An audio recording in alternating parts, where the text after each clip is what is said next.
Selamat sore saudara-saudariku yang terkasih dalam nama Tuhan Yesus. Salam jumpa walaupun di rumah saja.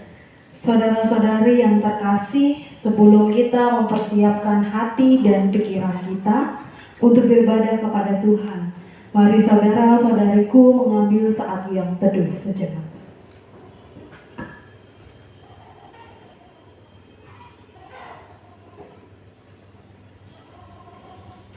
Lima bulan yang lalu, setiap orang bertemu, berdekatan, dan berbincang banyak hal dengan teman-temannya, baik pekerjaan, pendidikan, dan bahkan soal hati. Namun sekarang, keadaan membuat setiap orang berjauhan dan menjalani kesehariannya di dalam rumah. Kadang ada rasa kesepian dan kesedihan di dalam hati. Tetapi setiap pribadi mengingat dan percaya bahwa Tuhan beserta. Tuhan menggunakan berbagai cara agar setiap orang tetap memiliki hubungan yang baik dan saling memberi kabar dengan melalui media sosial. Hatiku percaya.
Tuhan beserta.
Kita hendak menerima potong di dalam nama Bapa, Anak, dan Roh Kudus. Kasih karunia dan damai sejahtera dari Allah Bapa kita dan dari Tuhan Yesus Kristus menyertai kami. Amin.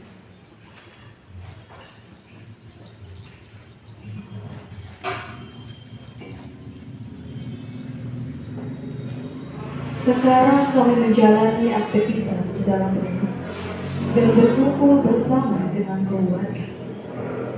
Kami merasakan bahwa karya Tuhan nyata dalam kehidupan kami. Kami menyadari bahwa Tuhan hadir dalam setiap hati kami dan membantu kami untuk dekat kepadanya. Mari kita bersama-sama bernyanyi dengan penghayatan dan berdoa kepada Tuhan atas setiap keadaan kehidupan, dan bahkan pandemi yang terjadi. Dengan saling meyakinkan bahwa akan ada karya terbesar terjadi bagi kehidupan kami. Karya terbesar.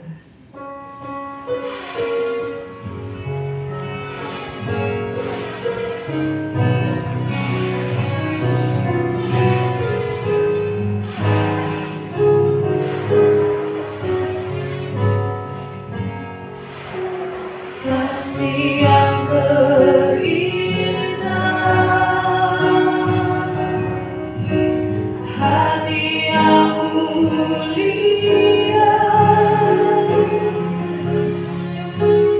hanya ku temukan di dalam-Mu, Yesusku. Pujian dari hatiku, selalu di setiap waktuku, tiada pernah berubah kasih-Mu. Karya terbesar dalam hidupku, pengorbananmu yang selamatkanku. Engkaulah harta yang tak ternilai, yang ku miliki dan ku hargai. Yesus, Engkau ku kagumi.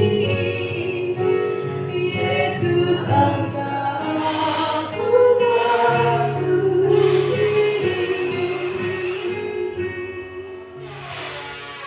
Mari kita bersatu dalam doa. Kita berdoa.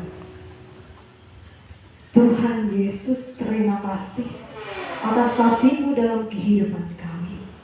Walaupun terkadang banyak hal yang kami alami dan juga dapat menyakiti hati-Mu Tuhan, kami mengetahui bahwa hidup kami seharusnya mengandalkan-Mu Tuhan. Dan ampuni ketika kami melakukan hal yang tidak Engkau kehendaki, baik perkataan, perbuatan, ataupun tindakan kami. Kami menyadari bahwa kami adalah manusia biasa yang Tuhan ciptakan untuk kemuliaan. Kami menyerahkan hidup kami seluruhnya dalam tangan-Mu Tuhan. Biar Engkau yang bekerja dalam kehidupan kami, dan kiranya Engkau mengandalkan kami setiap hari dalam kehidupan kami.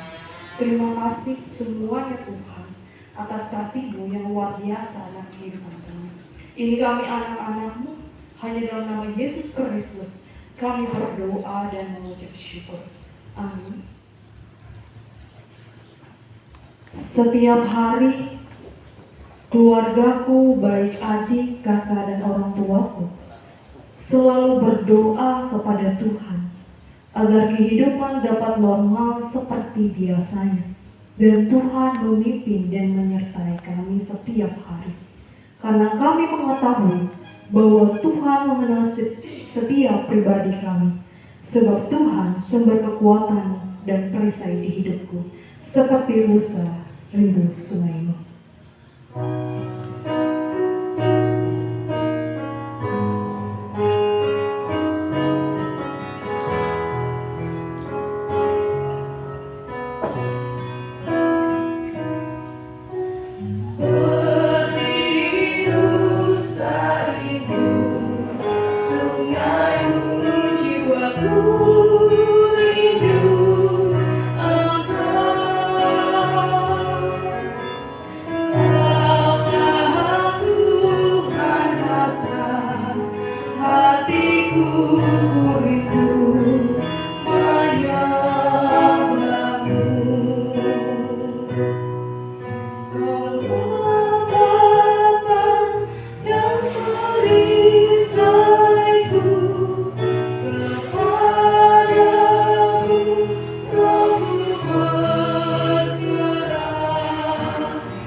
Marilah kita berdoa. Ya Tuhan Allah yang kami sembah, Firman yang hidup, saat ini kami anak-anak-Mu pemuda remaja memohon dan mengakui bahwa hidup kami bukan hanya oleh makanan saja, melainkan oleh setiap firman Tuhan. Saat ini kami mau membaca sebagian firman-Mu. Tolonglah agar kami mendengar dengan baik dan dapat mengerti serta memahaminya dengan baik oleh bimbingan Roh-Mu yang kudus. Dalam nama Yesus kami berdoa. Amin.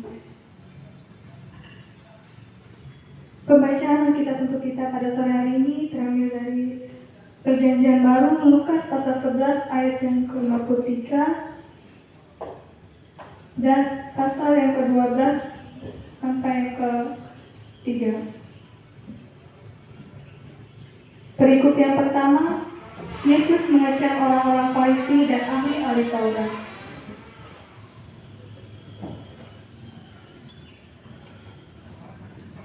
Dan setelah Yesus berangkat dari tempat itu, ahli-ahli Taurat dan orang-orang Farisi terus-menerus mengintai dan membanjirinya dengan rupa-rupa soal.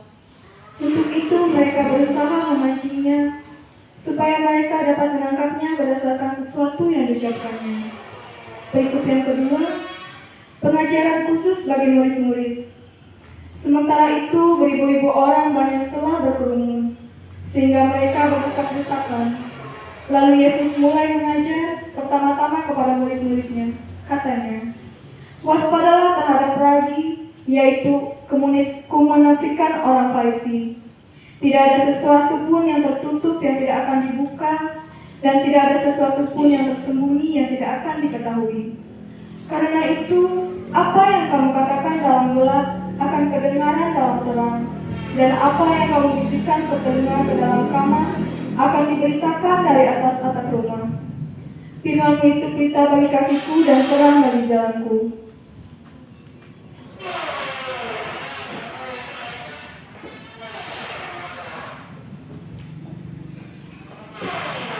Tuhan memimpin kehidupan kami dan memimpin orang di dalam kehidupan kami. Dan sekarang aku mau menyadari bahwa aku mau menyenangkan Tuhan dengan pujian, doa, dan mendengarkan firman Tuhan.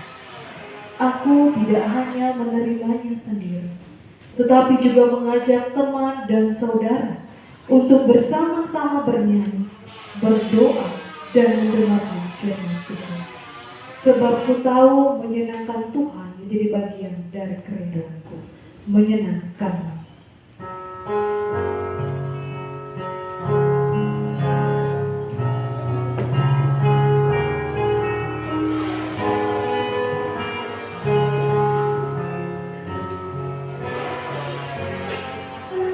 Tuhan, aku mau menyenangkan-Mu.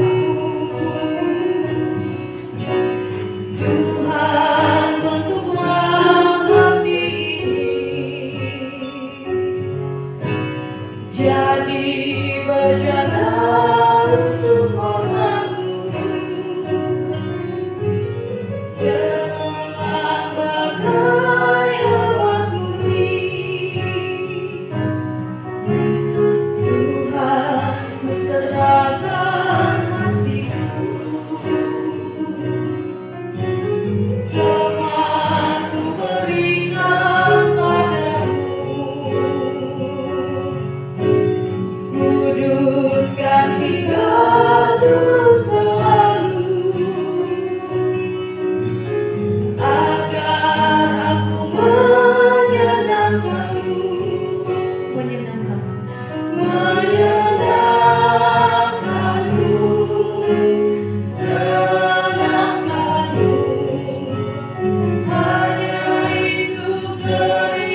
Shalom. Selamat sore, saudari semuanya. Sore ini firman Tuhan tertulis dalam Injil Lukas 11 ayat 53 sampai pasal 12 ayat yang ketiga. Sebelum kita masuk dalam perenungan, kita memohon kuasa Allah dalam doa. Ya Tuhan, urapilah hamba-Mu, agar hamba dapat berkata dengan penuh ketulusan seperti yang Engkau kehendaki, supaya kami anak pemuda remaja bisa belajar dengan sepenuh hati dan jiwa, dan kami boleh taat dan setia pada firman, hingga kami boleh belajar dengan tekun untuk bisa meraih pendidikan, bahkan cita-cita kami.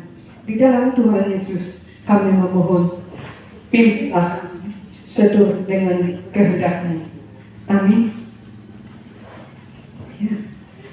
Firman Tuhan kami tidak mengulangi membacanya kembali karena sudah dilaksanakan tadi, tapi secara langsung ya, melalui firman Tuhan ini bagian ayat yang ke-53 kita bersama-sama melihat bahwa dalam perjalanan Tuhan Yesus Ia disertai oleh orang banyak, dan dia orang banyak terdapat orang Farisi dan ahli-ahli Taurat.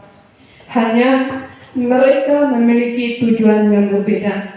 Kalau orang banyak datang ingin menyaksikan kuasa, berkat dan mujizat Tuhan, tetapi orang Farisi atau ahli Taurat ingin menjebaknya, ingin menangkap dia, mengadili dia.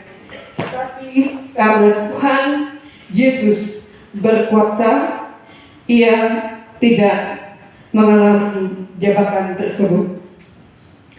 Bagian yang kedua, pengajaran khusus bagi murid-murid.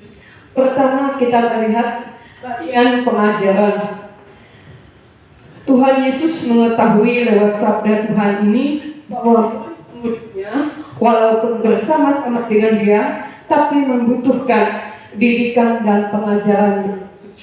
Oleh sebab itu Ia mengingatkan pada bagian yang pertama, di saat beribu orang banyaknya berkerumun, Ia mengingatkan, ya, mulai mengajar pertama-tama kepada murid-muridnya. Katanya, waspadalah terhadap lagi, yaitu kemunafikan orang Farisi. Lewat kata Tuhan Yesus dalam pengajaran yang pertama adalah waspada. Kata waspada dikatakan, pertama ya berarti hati-hati, berjaga-jaga atau siap sedia. Saya hanya mengambil salah satu, yaitu hati-hati. Nah, saya mengambil contoh, seandainya di depan pintu ya ditulis awas ada anjing galak. Kira-kira kalian masuknya dengan lari atau hati-hati? Pasti sambil lihat kiri kanan, mana anjingnya yang galak, ya enggak? Atau di depan pagar sana, awas ada anjing galak. Ya, pasti kalian kiri kanan dulu, ya, tidak asal masuk, ya. Itu namanya waspada atau hati-hati atau berjaga-jaga. Kemudian yang kedua, kalau sudah ditulis di pinggir jalan, kalian semua akan muter, Pak. Ya, kalau sudah di pinggir jalan ditulis hati-hati jalan berlubang, yang kalian buat apa? Apakah tetap nyebut? Pelan kan? Ya, pelan. Kenapa? Karena tidak mau jatuh dalam lubang tadi. Ya, jadi lewat firman Tuhan ini kita diajar supaya hati-hati. Secara khusus firman Tuhan mengingatkan kalau kita berkata itu hati-hati, karena sering kata-kata kita yang terlanjur ya sulit diperbaiki. Apa istilah kata? Kalian sudah SMP, SMA. Kalau pepatah mengatakan dengan kata-kata yang sulit diperbaiki apa? Ya, bibir, ya, lidah tidak bertulang katanya. Bibir pakai apa nih? Bibir tidak berbingkai katanya. Nah, itu mengingatkan supaya kita hati-hati dalam segala hal. Bahkan di dalam firman Tuhan. Ini bagian yang ketiga. Apa yang kita ucapkan? Ya, sekali lagi Ibu tanya, kalian pernah nggak bisik dalam kamar? Ya enggak? Yuk kita jalan-jalan, tapi jangan kedengaran Bapak sama Ibu. Ya enggak? Ya, tapi apa yang kalian bisikkan nanti ketahuan juga. Kalau kalian lambat pulangnya, ketahuan juga. Itu namanya kita menggunakan kata-kata yang waspada, yang baik, yang benar. Kemudian setelah kita hati-hati, waspada, ada kata ragi. Ayo, baik laki-laki maupun perempuan biasanya bentuk ragi itu gimana? Pernah nggak kalian lihat? Ayo, ya, bulat. Nah, itu namanya ragi. Nah, digunakan untuk apa? Untuk bikin tapai. Ya, tapainya dari apa? Ada dari singkong, dari ketan, bermacam-macam. Kalau tapai itu sudah mengalami peragian atau fermentasi, rasa nasi, ketan atau singkongnya bagaimana? Berubah nggak? Ya, berubah. Biasanya ada apa? Kalau sudah jadi tapai, singkong yang tadinya bersih, kalau sudah jadi tapai ada jamur putih. Tapi walaupun ada jamurnya, tapi tetap enak ya. Nah, jadi itu namanya ragi. Begitu juga diumpamakan kata-kata kita. Kata-kata kita yang sedikit seiring bertambah banyak. Ya, kata saya begini, sambung oleh Yana lagi sampai di sana. Dari Yana lagi disambung lagi, semakin banyak. Mana yang aslinya sulit kita kan. Nah, sama seperti ragi yang sudah tercampur, sudah menjadi bubuk sedikit, tetapi yang bisa mengalami peragian. Nah, jadi apa yang kita katakan sedikit itu bisa menjadi lebih banyak. Begitu juga dia tidak banyak mengambil yang negatifnya, tapi yang positif. Positifnya apa? Sedikit waktu yang kita kasih untuk Tuhan. Ya, coba kita jujur. Sepanjang hari ini berapa waktu kita untuk Tuhan? Ya, 12 jam. Saya ambil satu hari saja. Ada enggak 2 jam kita beri untuk Tuhan? 10 jam untuk diri kita sendiri. Nah, kemudian besok bagaimana? Hari Senin, Selasa, dan seterusnya. Ya, berilah waktu kita walaupun sedikit untuk Tuhan, tapi itu boleh menjadi saluran berkat bagi kita oleh berkat mujizat Tuhan. Nah, kemudian yang paling utama adalah munafik. Ya, saya tadi membuka, ya, saya buka HP, tapi bagian aplikasinya Google. Ya, kenapa? Karena kalau saya pergi ke perpustakaan tidak mungkin. Ya, tapi Google ada punya. Ya, saya cari apa yang definisi munafik itu.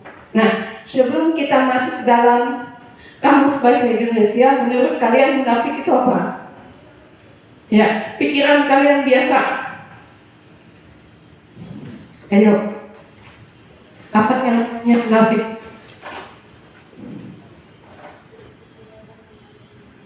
Ya, hal yang tidak sesuai. Ya, secara khusus saya mengambillah supaya bisa lebih jelas dan lebih cepat. Munafik itu yang pertama berarti kalau dari sisi agama, kalau kita baca dalam Alkitab, dalam kamus Alkitab yang seiring dengan bahasa Indonesia, yaitu orang yang bertindak pura-pura percaya atau setia pada satu agama, tetapi dalam hatinya tidak senang, ya, tidak senang atau tidak suka. Apa contohnya? Ya, kadang-kadang kita bisa saja diajak orang tua kita ibadah, yuk kita pergi. Tapi anak tempat kita ibadah itu musuh kita, senang nggak? Kita lagi berantem dengan dia. Pergi sama ibu mau melawan orang tua, nggak berani lah. Tetap aja pergi, tapi ketemu sama musuh tadi, apa hati kita? Berdoa enggak? Kira-kira enggak? Ya, itu yang namanya pura-pura hadir. Ya, tetapi sesungguhnya mungkin pikirannya melayang.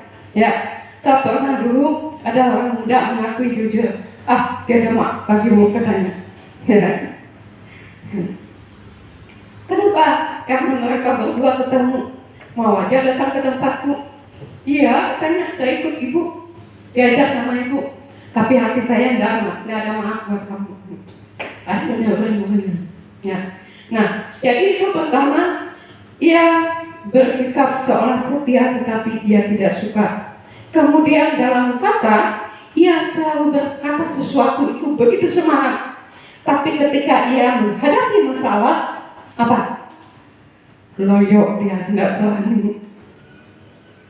Nah, jadi selalu berkata sesuatu yang begitu bersemangat, tapi sesungguhnya apa yang ia katakan tidak sesuai dengan perbuatan. Dengan kata-kata apa? Orang tersebut sering bermuka dua. Ya, ketemu yang ini begini katanya, ketemu yang satu begini lagi, lain-lain. Ya, tidak.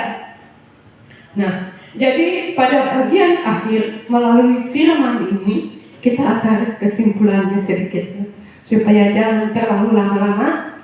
Pertama, apa yang kita ucapkan walaupun sedikit, tetapi jika itu benar-benar dari hati kita yang tulus dan yang setia, yakinlah itu dipakai oleh Tuhan menjadi saluran berkat bagimu. Itu pertama. Kemudian yang kedua, jangan pernah kita pura-pura. Mari kita jujur, selalu jujur, tidak munafik. Dan yakinlah Tuhan selalu menolong, menjaga dan menyertai kita sekalian. Hingga akhirnya selamat dalam langkah-langkah kita selanjutnya. Saat ini usia kita masih belasan. Nah, masih panjang, banyak cita-cita kita. Yang masih SMP, bagaimana jalan kita supaya lulus SMP? Sudah lulus SMP, mau enggak naik lagi? Mau dong SMA. Sudah SMA, mampu enggak kuliah lagi? Kenapa? Itu adalah cita-cita kita. Pendidikan, selama masih ada kesempatan, mari kita belajar dengan penuh ketekunan. Yakinlah, walaupun kita punya mungkin pikiran yang kurang jenius, ya, dikatakan kurang pandai, tapi kalau kita asah terus, kita jadi anak yang pandai. Nah, akhirnya kita bisa berhasil. Nah, sebagai akhir, ya, saya mengingatkan buat kalian, ada satu dari kelas 1 SD yang nilainya pas-pasan, tapi tamat SD yang mulai naik. Ya. 9 besar dia tamat SD, tapi di SMP naik lagi, masuk 5 besar dia, ya, naik lagi, ya bisa. Kenapa? Karena ia belajar. Yang dari asalnya ia tidak bisa, karena ia belajar dan terus belajar, akhirnya ia menjadi anak yang baik. Jadi biarlah pengajaran Tuhan Yesus ini juga mengajar kita semua jadi orang-orang muda yang percaya dengan tulus dan setia kepada Tuhan Yesus. Ia menyertai kita semua dan Tuhan memberkati. Amin. Kita tunduk mengucap syukur atas firman Tuhan. Terima kasih ya Tuhan atas firman-Mu. Biarlah firman-Mu itu menjadi suluh dan pelita yang menerangi kami anak pemuda remaja saat ini. Masing-masing kami dalam pendidikan, baik tingkat pertama SMA sampai ke perguruan tinggi. Tuhan Allah, oleh berkat dan penyertaan-Mu, baik bagi kami anak-anak-Mu juga orang tua kami bisa meraih, menjalani pendidikan dan meraih cita-cita kami. Di dalam nama Tuhan Yesus kami mengucap syukur dan kami percaya Tuhan menjaga kami dari segala pencobaan. Amin.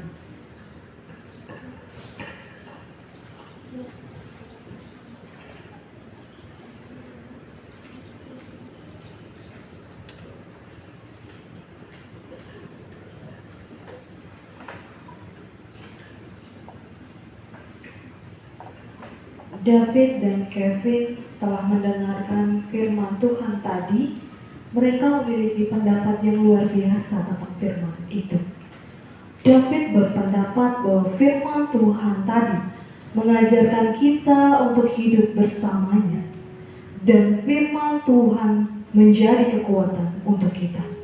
Dan Kevin juga berpendapat dan mengetahui bahwa firman Tuhan memberi jawaban dan dunia tidak memberi jawaban, sebab dia mengerti.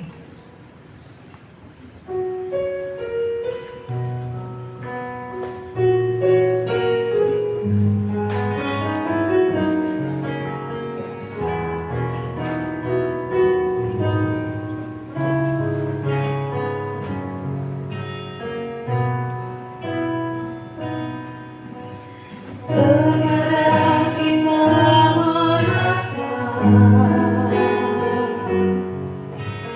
tak ada jalan terbuka,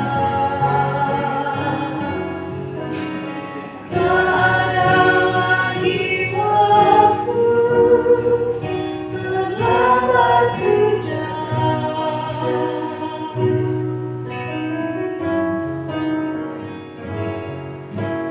Tuhan tak pernah berdusta, Dia selalu pegang janjinya. Bagi orang percaya, mujizat nyata.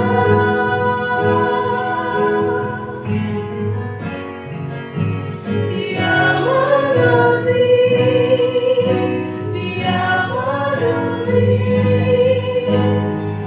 persoalan yang sedang terjadi. Dia mengerti, Dia peduli persoalan yang kita alami. Namun satu yang Dia minta, agar kita percaya sampai mujizat menjadi nyata, sampai mujizat menjadi nyata. Doa syafaat.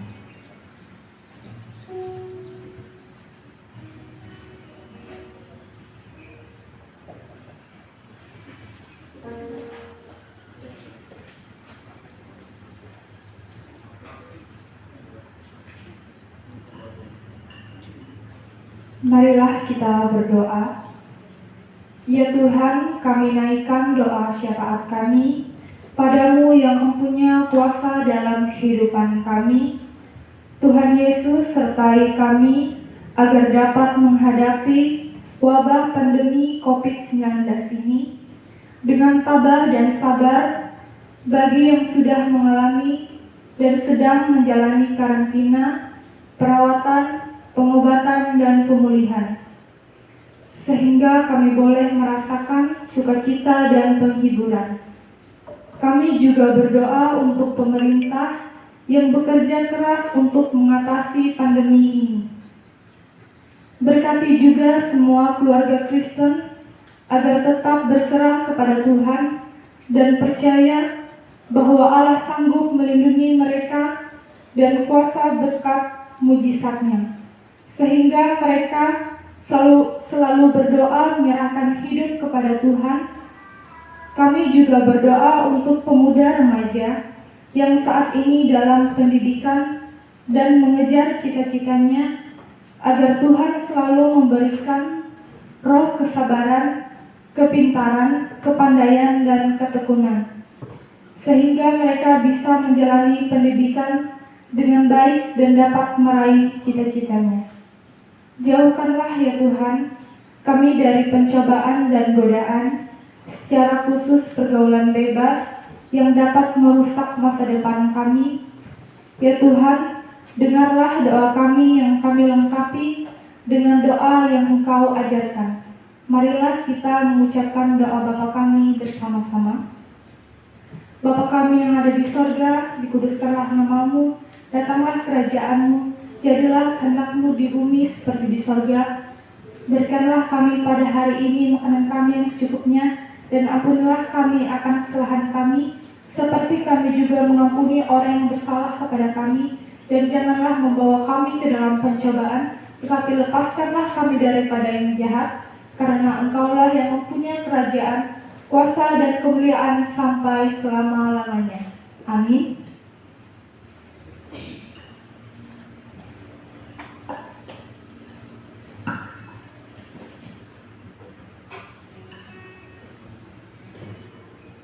Tuhan Yesus menggunakan orang-orang di sekitarku dan hadir ketika ku merasakan kesedihan. Tuhan Yesus hadir untuk menguatkanku. Dan Tuhan Yesus memberikan firman yang menenangkan hatiku. Ku mau mendengar dan melayani-Mu sampai selamanya Tuhan, hingga memutih rambutku.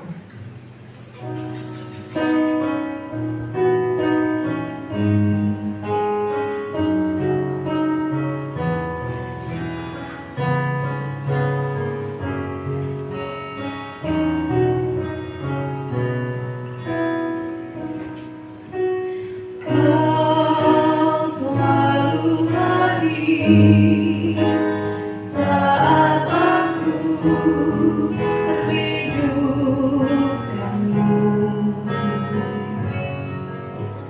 Kau yang selalu setia menopangku dengan kasih setia. Beri aku kekuatan di tengah badai yang menakutkan, sampai memutih rambutku. Kau putuskan aku menutup usiaku. Ku kan selalu menyembah-Mu, oh Yesus Tuhanku.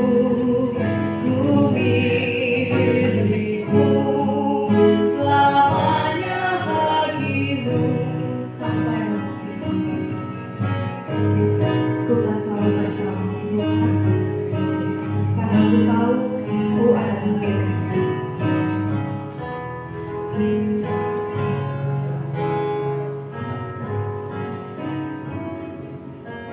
Sampai memutih rambutku, Kau putuskan aku menutup usiaku.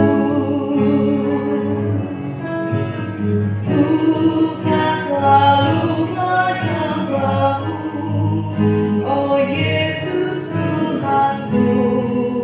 Ku milik-Mu, selamanya bagi-Mu.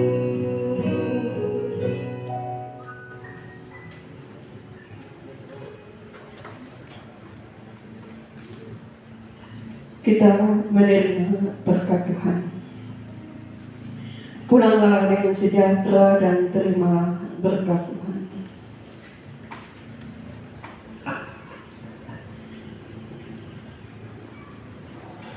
Kasih karunia, damai dan sejahtera tercurah dari Tuhan Yesus Kristus, Allah Bapa dan Persekutuan Roh Kudus. Amin. Kita sambut dengan pujian Bapa. Terima kasih.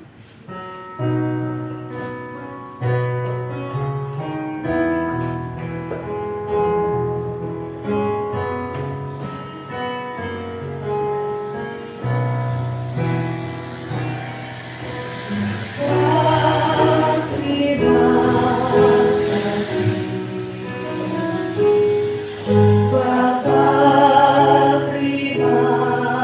kasih